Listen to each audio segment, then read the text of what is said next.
জীবনে মানসিকভাবে শক্ত হওয়াটা খুবই দরকার বলে আমি মনে করি। আপনার ভিতরটা যতই নরম হোক না কেন, বাইরে বোঝাতে হবে আপনি একজন শক্ত মনের মানুষ। শক্ত মনের না হতে পারলে প্রতিনিয়ত আপনাকে ঠকেই যেতে হবে। নিজের ভিতরে আত্মসম্মান বোধ, ইগো কিংবা মূল্যবোধ থাকাটা খুবই দরকার। খেয়াল করে দেখবেন যারা ঠকে যায় তারা বড় নরম মনের মানুষ।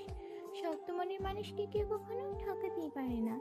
সবকিছুই রিভেঞ্জ অফ নেচার অর্থাৎ প্রকৃতির প্রতিশোধের উপর ছেড়ে দিতে নেই। কিছু প্রতিশোধ নিজেও নেওয়া দরকার বলে মনে হয়।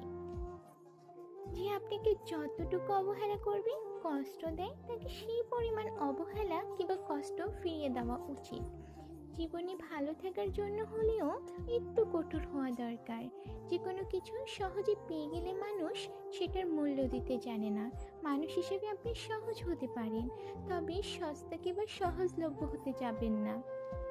যে আপনাকে যতটুকু দিবে তাকে ততটুকু ফিরিয়ে দিতে শিখুন, হোক সেটা আঘাত কিংবা ভালোবাসা।